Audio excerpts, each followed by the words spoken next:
Good night and welcome to Mindful Live 169. I am your host, Nathan Springer. It is the 13th of January 2023. Thank you for being here. Tonight, we're starting tonight talking about, well, unfortunately, it seems like the majority, if you're talking about current issues in Trinidad and Tobago, the majority of what you're going to talk about, the reality, unfortunately, is that the majority is going to be crime. And that is what we're starting tonight talking about. I saw an interesting piece that was written from something our Minister of National Security said. And our Minister of National Security is someone who has been under serious fire.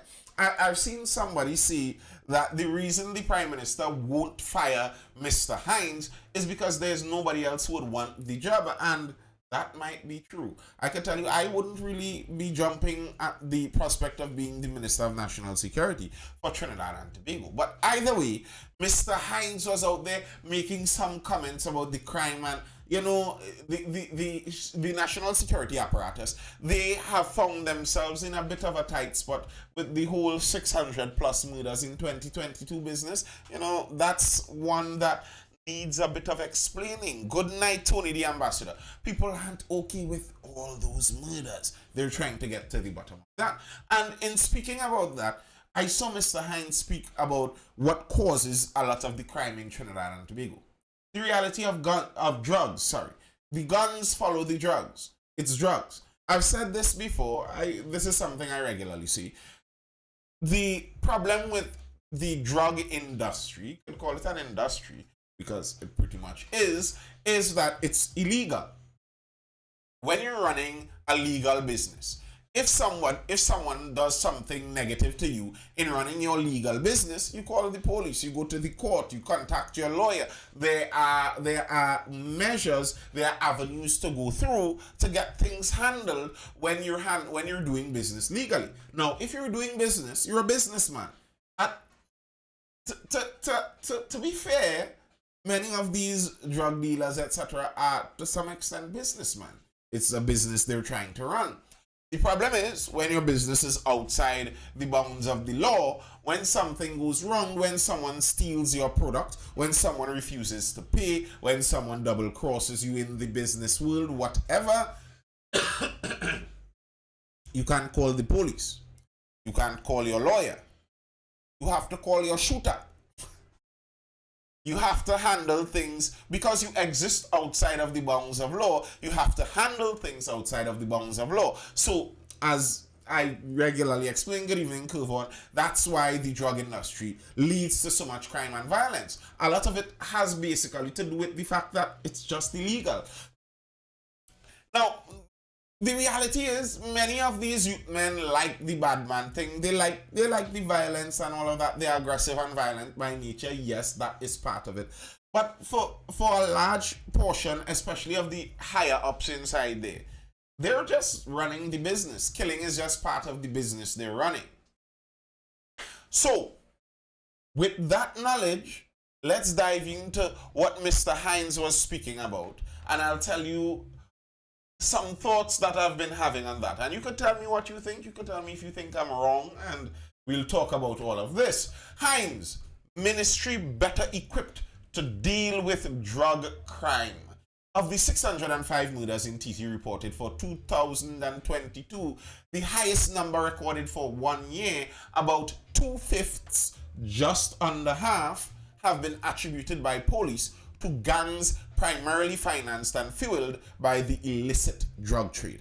Personally, in my opinion, I think that number may be more than 2/5. If we're talking about just drug-related murders, drug-related by proxy, not necessarily all involved in being gangs, whether it be which one of the number gangs or the letter gangs we have, regardless of that, you're talking just to do with drugs. I think it might be upwards of 3/4 of the murders in Trinidad might have something or the other to do with drugs, personally. Minister of National Security Fitzgerald Hines expressed concern about the proportion of murders linked to gang activity when he spoke at the Year in Review Forum hosted by the National Drug Council, a unit of the Ministry of National Security at Cascadia Hotel, St. Anne's on Wednesday. Just this paragraph here, right? These are things that I just note. Cascadia Hotel is a private hotel. This is just a branch of the Ministry of National Security that held a function for other branches of the Ministry of National Security, and very likely they would have paid Cascadia a fair sum for that. Government just pays money out there, widely. All right. We are improving, Hines declared. Now, I don't know if to use the word admire, but his blatant, bold optimism is interesting. It is interesting. We are improving, Hines declared. Now, to say that the coming off of the record-breaking year for murders, it takes some saying.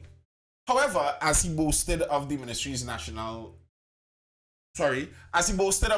strengthened collaborations with all arms of national security, as well as recent regional and international developments to tackle illicit industry in Trinidad and Tobago, Hines highlighted his ministry's agreement with China for the construction of a new forensic sciences center in St. Joseph, one he said will be 6 to 7 times larger, with increased functions and capacities, including the testing of new illicit drugs on the black market.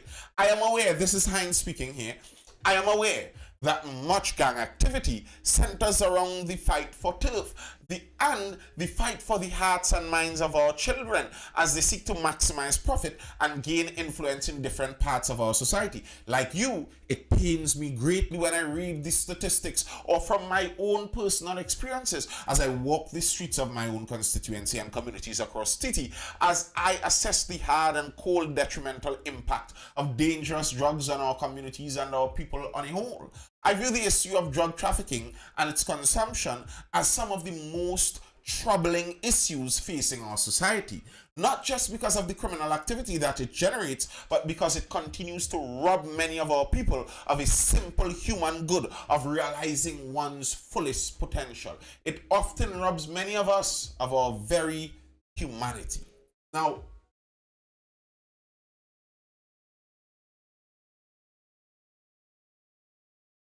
I had intention with all of this of speaking on the war on drugs as an entirety. If, as Mr. Hines is saying here, the reason they are so concerned about drugs is because the drugs rob so many of us of our humanity. The addiction to drugs, being under the control and the influence of drugs, robs so many people of their humanity. It's a cruel thing to the human being themselves. Then, is the method we are currently using effective at stopping people from getting addicted and using drugs? Is the war on drugs working? That's my question to this. Mr. Hines is saying here that the problem he's having with drugs is the impact it has on the community and the violence. Well, here's the reality. The violence that you get with the drug trade is pretty much only because it's illegal. So, if Mr. Hines is saying there are two parts to the problem he has with drugs, the effect drugs has on the users and the violent effects it has on the country, well, the violent effect is only because it's illegal. So, really and truly, the main thing making drugs such a focus of the government is saying that you're focused on it because you're worried about the impact it has on people. And in that case, shouldn't the fight on drugs be more people helping oriented and less war on drugs, guns, fight the drug dealers line? Like, I've seen certain places, I've seen this argument, and I've asked this previously in a live. I've seen the argument said that legalizing drugs would actually do much more to help the war on drugs. And sometimes, honestly, I have to wonder about that. I have to wonder about that. The reality is, in Trinidad and Tobago, the deaths we are seeing daily, the daily shootings where they're running down each other, the murder of the little girl, the murder of the little children all around the country, the vast majority of that is solely because drugs are illegal. If we make them legal, would that change the incentive structure that pushes for the violent crime? And what would be the effect on that? Do you think that if you were to make drugs legal, that all of a sudden people who wouldn't have tried drugs before would automatically do it now? Tony the Ambassador says the fight on drugs should be focused on socializing our youths to choose better paths. And I think so. There's an article here. Now, when you listen to this, when you read drug news, you read the amount of resources we spend chasing plants in the forest, the amount of resources they spend chasing pills. And at the end of the day, they said it somewhere in this article too, the reality is it exists because there is a demand. There was a Trinity bust where they found, what was it they found? Some one of those new fancy drugs they found. And referring to that bust, the old adage holds true, Mr. Hines was saying. Where there is a demand, there is a supply. And we have to realize that these substances, which are the tools of the very organized international crime network, we have to understand that the world's law enforcement fraternity has been grappling with these matters for many, many decades, and the fight must continue. Why must the fight continue like that? If we are to understand business, let's look at this like a business problem. We want to get rid of this business, but there's a demand.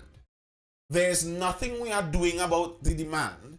What we are trying to do to stop this business. Here is the plan. Here's the plan. Here's the plan our government, our security services, here's the plan they have to stop this business. Let's stop all of the supply from coming in. Now, the demand is always going to remain there, but we're going to try to stop the supply. Now, anyone who knows anything about business understands that if the demand remains there, and now this is a demand with a compulsion because it's an addiction, so it's not just a regular demand, it's a pleading demand. It's a demand that gets really desperate. And the demand remains there, but then we remove the supply. All that does, anyone who knows anything about business, all that does is raise the price.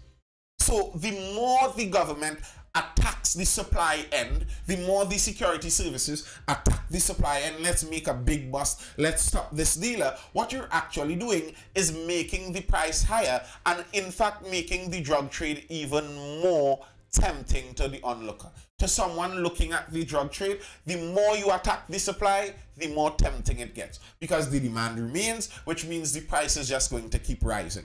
And when I've heard it said, I was listening to an agent from the United Kingdom who worked in the drug enforcement agencies for decades, and he was explaining that the reality is very often when they make a large bust, by making a large bust, by taking down a criminal network, what they actually do is increase the violence in the place. It makes the place more violent. It makes the place more unpredictable, because what you did is you disrupted the hierarchy. You didn't stop the demand for the drugs. You didn't stop the drug trade. The people who are planting the drugs and manufacturing it down in South America or wherever they are doing it, they are still doing that. So the original supply is still there. The demand, the endpoint demand is still there. You're just fiddling with the in-between. You're just fiddling with the supply chain, making the supply chain more desperate. And the more you break up that supply chain, everyone in that supply chain becomes even more jittery, less trusting, more violent. Because, bear in mind, if you're working well on breaking up the supply chain, you're sending the price for drugs up, and you're taking away the competition. but you're also letting people know that you are looking at them very closely. So anyone going in there is going to be very tempted because the money is going to be insane, but they are also going to be extremely ruthless and untrusting. That's what causes even more violence. Many of us who lived long enough in Trinidad and Tobago, we know this.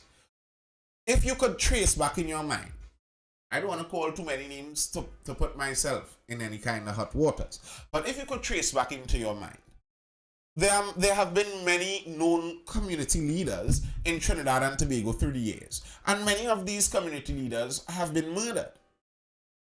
And if you look at it, when these community leaders are killed, whether it be by police or by their opponents, what happens to the violence in their community? Skyrockets.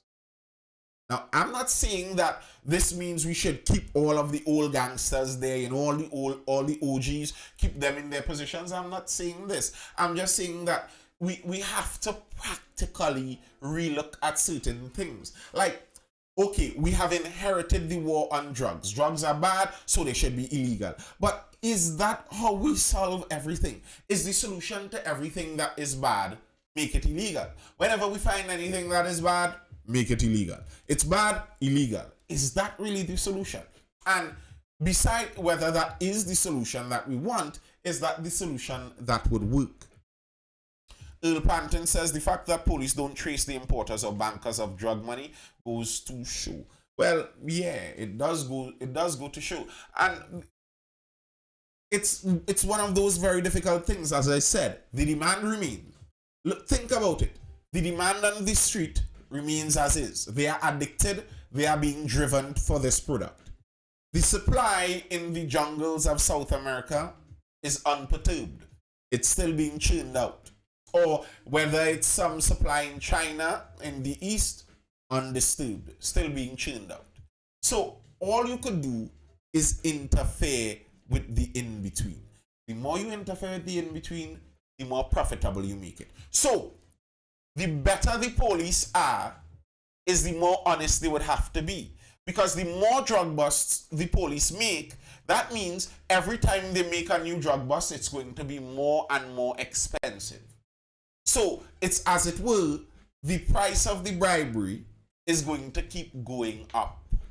And if the statement is everyone has a price, then eventually, if you are good at stopping drugs, eventually you would reach to your price. That's kind of the idea. Tony the Ambassador says, what solution do you propose? Well, I think we need to honestly relook at why some of these things are made illegal in the first place. And if them being illegal is the best way to control the usage of it.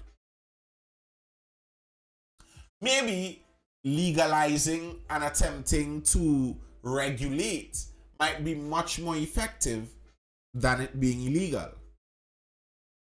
You don't find people, well, not as much, you don't find as much people trying to make illegal alcohol and smuggle illegal alcohol. That's not generally how it goes. And it's much easier generally to find an alcoholic and find help for them.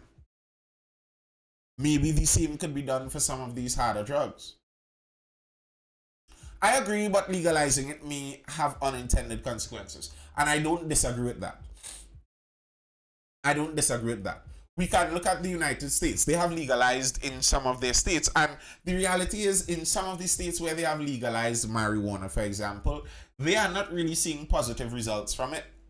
They are seeing some negative results from it. They are seeing some increases. People complain about the amount of marijuana smoke they might smell at different places. So yes, there are some negatives. You do not want your population, generally speaking, you do not want your population to be more hooked on drugs. But I think a lot of the solution to that, but was the decriminalization a step in that direction? Yes, it was.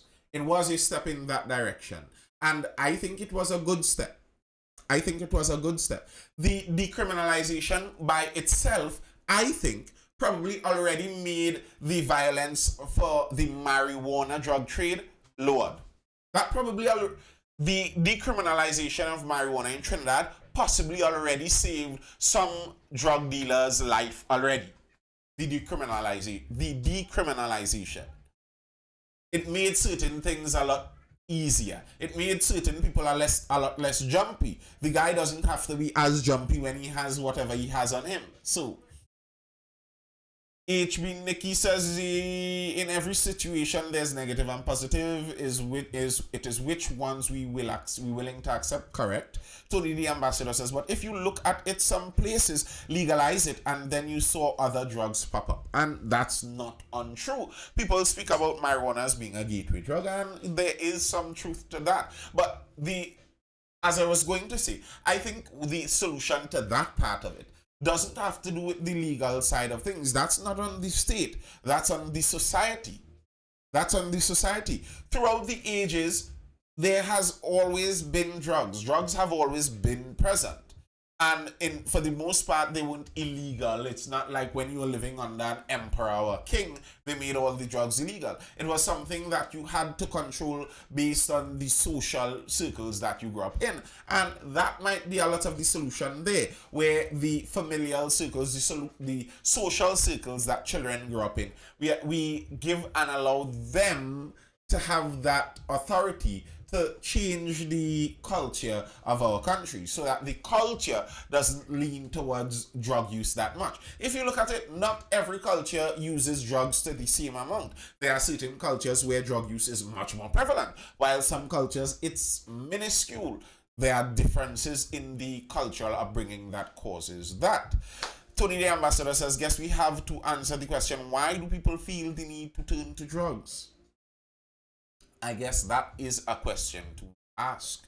Also, allowing citizens to have their own plants was a step geared towards reducing the footprint of traditional blocks. I agree. But something I've realized with that as time has passed on, you realize that many people just don't have the discipline to have their own plants. They aren't farmers. They don't have the discipline to grow these plants. So they grew it for probably the first year as a vice, and then that was about it. They're back on the block. Fellas, give me a 20. Because I not on all this planting and weeding and fertilizing business. What we also realize, though, I think some people use that as an opportunity to kick off their own little growing operations, where we see over the last year or two there have been quite a few busts of some serious growing operations out there. HB Nikki says everyone is built different and have different situations people go through. Good night, King Arthur. Let me make sure I plug in my laptop. Okay.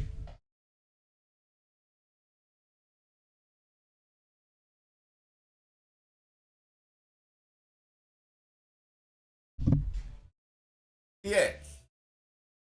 Now, with the drug use and reason for drug use, I don't think that the reason for drug use has a whole, generally speaking, the reason for recreational drug use is something that requires that, because there are people that find other ways to do it. I think it's just for the most part the outlet that some people choose. The outlet that some people choose that is much easier for certain. That's the way I see it. It's just an outlet that some people use. And depending on the ease of access of that outlet, people might do it more or less. So legalizing, I think, yes, it would have an impact on some of these. I do think so. All right. So, in the chat, let me see the opinions. Those in the chat who commented. Who is for legalizing? And bear in mind when I'm talking about legalizing drugs here, I'm not just talking about marijuana. The prospect of this is legalizing even the hardest of drugs. What do you say?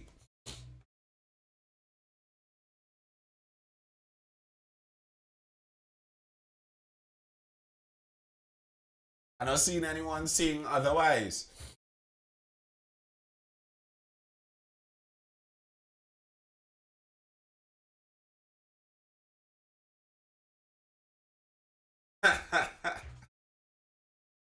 Tony the ambassador says it's a no for me. Capitals and the no. But Tony, greetings, sir. Tony, do you think then that it is possible to win the war on drugs? Do you think it is possible for drugs to be illegal and for crime fighting services to actually get rid of all of these drugs? Do you think that's possible at all? Is it? Because if it's not legalized, that's what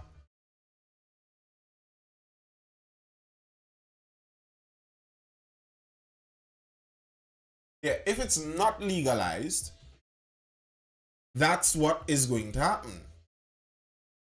We're going to have to keep fighting this fight that it's impossible for us to win. That it's impossible for us to win. We're going to have to keep fighting it over and over and over. So, what are we doing? Does that make sense that we keep doing the same, what the internet defines as madness?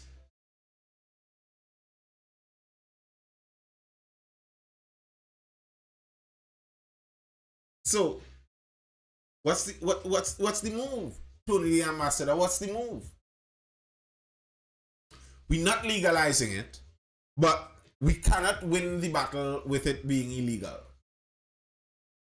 So, and here's the thing: by it being illegal, technically, we're feeding the wealth of the criminal underworld.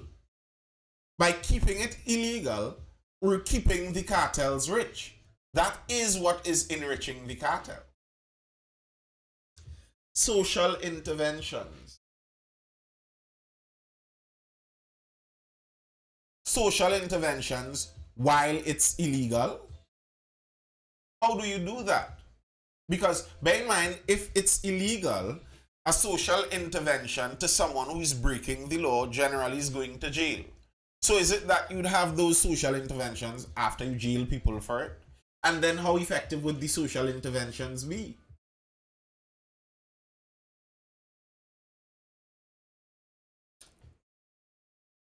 How is that going to work? You're going to ask people, okay, all you drug addicts, all of you drug addicts out there, we know that you are engaged in illegal activity, but come.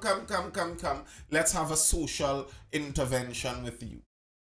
Is that how we're going to go about it?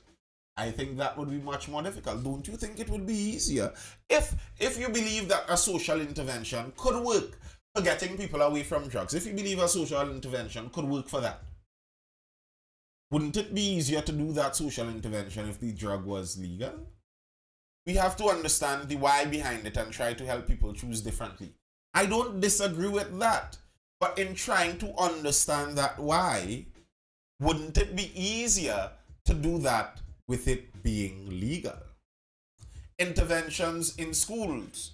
So interventions with the young users, but leave the old users to their devices. Jail them? Like, here's the thing. Here's part of the reality with this. When you look at a drug addict, is that someone that belongs in prison? Think of what drugs are. This drug has this person acting below humanity level. That's what the Minister of National Security said there. They're acting like they're animals. Do you think someone wants to act like that? Or they're kind of helpless in that situation? And if they're helpless, then that's more like they're sick. That person seems much more sick than criminal. And should we be imprisoning the sick? Or should we be helping the sick?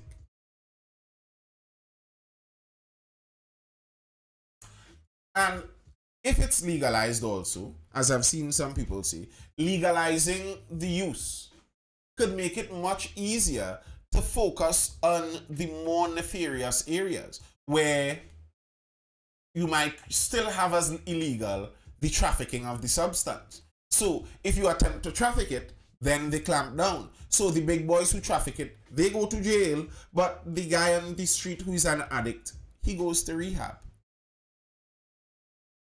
Those people who sell sometimes don't even use their own supply. Well, if you're talking hard drugs, the vast majority of hard drug dealers aren't going to be using the hard drugs. If they were using it, then very likely they wouldn't be dealers for long. You're only having special outlets for said sales. Well, some places have dispensaries, but I wouldn't say that. I wouldn't say that. I'd say you legalize the usage, but you're not providing it for people. And in the case where you regulate it, then you have it just as any other drug, any other substance that is regulated, where people could bring it in, or people could grow it, people could manufacture it under very specific, strict circumstances and rules. Tony the ambassador says, get the youth from early so they don't become hardened in that behavior. I don't disagree with that. But what do we do when they're past school age? Are we saying just forget about that? All the old generation had to die out and we'll try again with the youths? Special places to use it? Well, there are already some laws about that, because even now you can't smoke a cigarette any and everywhere. That has changed over time. You can't even smoke a cigarette in many indoor settings. So there's already been some change on that. That's not a very difficult thing to select, I think. I was watching an article here that was in relation to something I was wondering about with Carnival recently. Just to go to another topic. Something I was wondering about with Carnival recently. They were talking about, this Carnival coming up is going to be the mother of all carnivals, etc., etc., etc. With the Tobago Day, I was wondering, the Tobago bands are complaining about the amount of money they are receiving. And in that, I was wondering about Carnival, where nearly every year you hear people involved in Carnival complain about the money they're receiving. They aren't receiving enough money. And I just find this strange, because so often you hear people talk about the economic benefits of Carnival, and that Carnival is something that provides an economic boost for this country. And if that is so, then why does the government need to keep pumping money into this thing? Shouldn't it be self-sufficient by now, that the companies that made money last year use the money they made last year to propagate to the new year, to put on the new shows? And then if it's not profitable, why are we doing it? Is that something that we should be doing? Is Carnival profitable to the government? I'm not talking about to the government. I'm not talking about to the government, because the government isn't a business. I'm talking about, for example, to the tents. Let's go to this story. Diva's manager. Let's pull that up. Diva's manager, mother of all carnivals, but no corporate support for Kaiso. In the midst of the narrative about 2023 being the mother of all carnivals, after COVID-19 put the celebration on hold for 2 years, Diva's Calypso tent manager Rudolph Utley is observing a disinterest in the Calypso tents. He's basing this on the disappointing financial support from corporate Trinidad. Corporate support is worse than it was in 2020. It is very challenging. People seem to be very disinterested, he told the Newsday in an interview. Even though government is saying that this is the mother of all carnivals, it seems more like the mother of all disappointment. Corporate Trinidad is not buying into it. I have heard this complaint from other tent managers as well. So there seems to be a consistent pattern of non-involvement. So, if you have a tent that no one is interested in enough to pay to go to, for it to make enough money, for it to continue, then should we be paying for it to continue? Does it actually provide the value that we say it provides? People are here saying, yes, this provides this massive cultural value. Okay, well, if it did, why is no one paying to go to it? And you see, this is part of the problem with government in the first place and when government gets involved in things. Let's say that as time progresses, some of these things need to change. They need to change it as the interests of people change. They need to revolutionize the product a bit. They need to tweak the product for the interests of the people more. Now, if the government gives them money every year to run whatever they need to run, then they have no care for tweaking the product for the value of the customer, because you aren't really the customer. You aren't really the customer. They don't have a good perception of what the customer wants because they don't need the customer. Listen, Movie Town, they have a fair idea what the customer wants, because if they show the wrong movies, if they provide the wrong condiments, then people will stop going to the movie theater, then people will stop buying popcorn or whatever they're selling, and they would lose money. So they have real interest in paying attention to the interest, needs, wants of the customer, as it even varies over time. If you don't do that with the government inputting money, then how do they change with the times? Listen to what the manager of the tent said about it also. Otley said he did not know if the phenomenon was limited to the tents, because the fetes with corporate input seem to be scoring. People are spending more money to go to the fetes because the fetes are almost like a relief valve. After 2 years of lockdown, people see that as an investment to get over the period or try to forget that period. He said that the tents patrons sat for hours and listened. He said people who had been doing that for 2 years during the lockdown didn't want to return to that limited form of enjoyment. That is why the fetes are doing well, because of that sense of release. Now, to me, this is like saying, well, my product isn't doing well because it doesn't taste good. Let's say we're making juice. Let's say we're making juice. I'm making a juice. My neighbor is making a juice too. My juice isn't doing well because I don't put enough sugar in my juice. My juice is brackish. It is watery. It's like flavored water with a drizzle of sugar in it.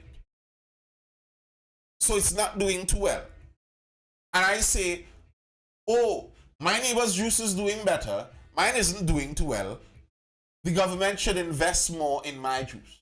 Why aren't the corporate members of society investing more in my juice? While knowing fully well my juice does not appeal to people. It doesn't taste good. Why would you expect the corporate entities or the government?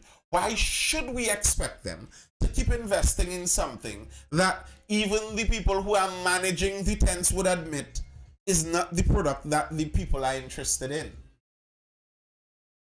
I think if this was left more to a free market style, we'd have found that the entertainers, the managers of these tents, would have had to pay attention to what the customers wanted.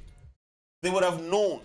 But I wouldn't doubt some of these managers don't even have a clue all now. They're clueless because they don't need to pay attention to that.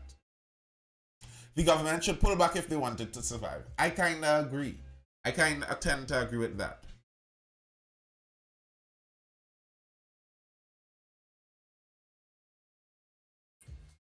Now, part of the reasoning I could understand why the government pays for some of these things.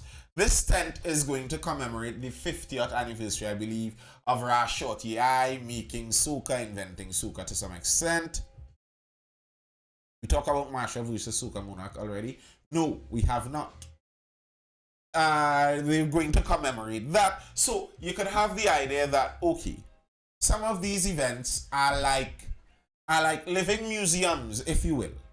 And you would allow, or you would like for the government sometimes to subsidize museums, because maybe the culture that is stored in the museum might be something that may be difficult to monetize, but it might be something that is valuable to the country. And all right, I could understand that argument to some extent. I really could. But I still think this has a bit of difference than the museum idea. Because if you're talking about the museum idea, then okay, fine, collate all the number one Calypso acts into one tent, and then we'd have that tent being the Calypso Museum tent, and who wants to go to the tent can go. The government subsidizes it and grant. And I can assure you, if we have a Calypso Museum tent, that might actually be a profitable tent. The problem is when we have just random tents. So anyone who has a link for long enough, who has been out there knowing and familiar with the upper echelons of the government for long enough, could start a tent, seek out some government funding, and then the government, as it were, is supposed to fund this tent into perpetuity. And these tent managers don't have to pay attention to whether the tent is now boring or not, whether no one is interested in it anymore. Those involved are interested in large part for the money. If the money wasn't there, they would not do it. Would they do it? Many wouldn't. Many wouldn't.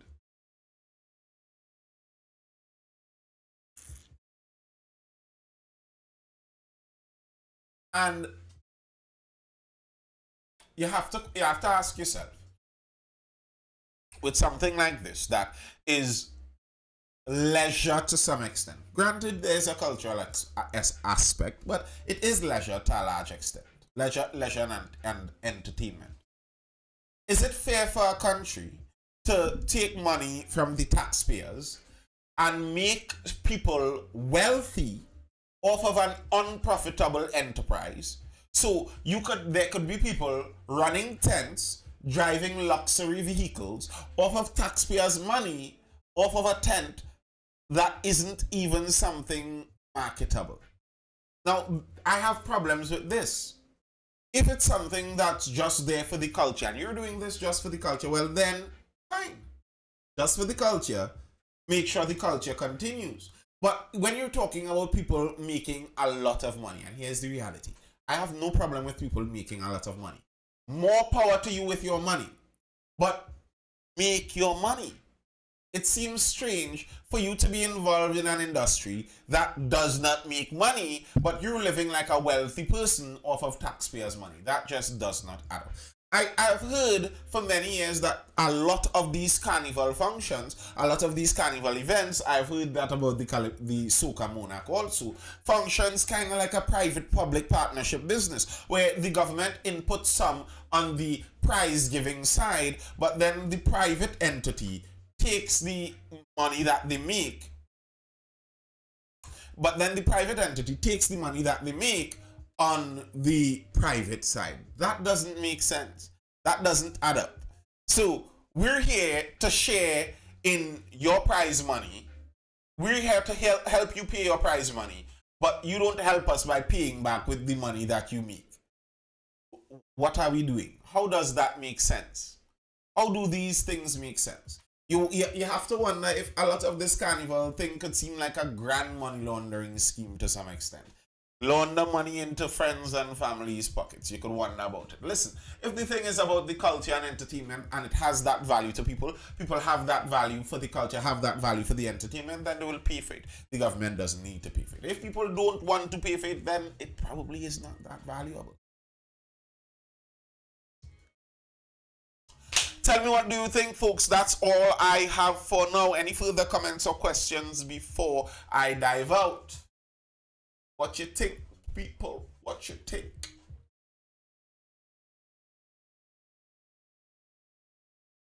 Because a lot of it is not profitable overall the country. Tourism-wise, it may be beneficial. It may be beneficial. Here's the thing. If it's beneficial for the countrywide tourism, then let the countrywide tourism experts put it on. So let's say Carnival brings in a profit for Hilton, Cascadia, Hyatt, and the other hotels and bed and breakfast, Airbnb stuff inside Port of Spain and environs. Let's say that Carnival brings a profit for them. Well then, let them put together their funds and host Carnival every year. when the band leaders are asking for money, let them go ask the hoteliers, because the hoteliers are the ones who are profiting from it. And if they are the ones who are profiting from it, then they are the ones that should be paying for it. Who is profiting should be paying. If no one is profiting, then the thing is not profitable, and we have to question, should it exist? Music vibe is nice though. Any further questions or comments on this Friday evening? I'll take this point to highlight that, this as usual is brought to you by Mindful Education. It is the educational services that we run. Where we offer pod learning pods, where you get that homeschool style learning. The teachers are much more familiar with their students with much smaller classes, around 6 students per class. We have pods starting from the preschool level, lower primary school, upper primary school, lower secondary, upper secondary. We don't run pods by age group, we run it by learning groups. So there are mixed ages inside of these pods. It helps with the learning. Mixed age groups help to pull the younger ones up and help to settle the older ones a little more. So if you are interested in this style of education, be sure to follow us. Mindful Education, mindful spelled with 2 L's, education, over there on Instagram and on Facebook. Hit us up. Our contact information is there. The argument would be that it's for the culture and you can't put a price on that. But you can.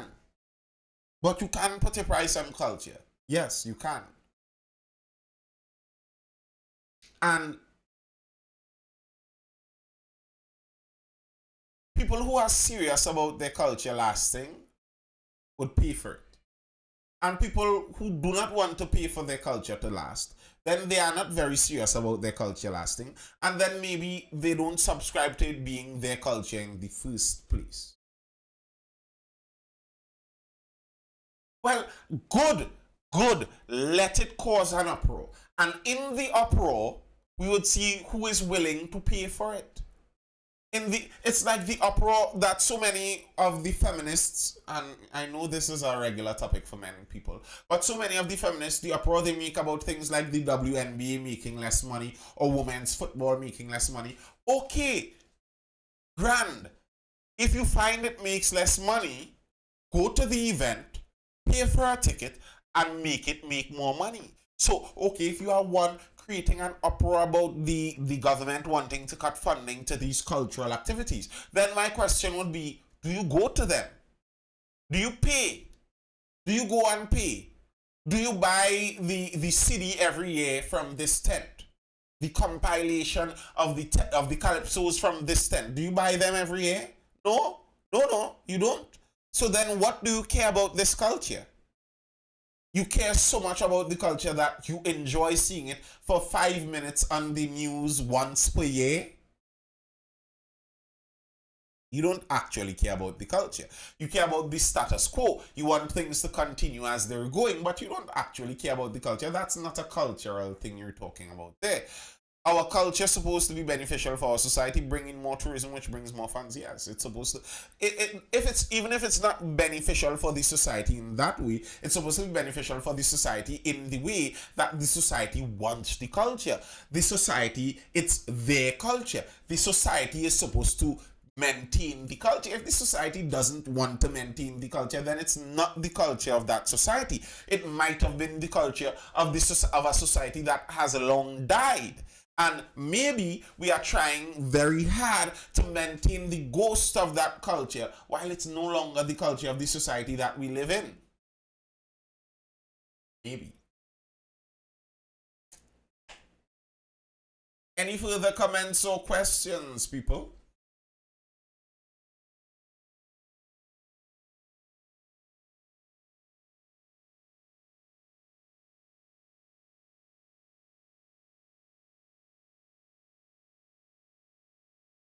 Any further comments or questions?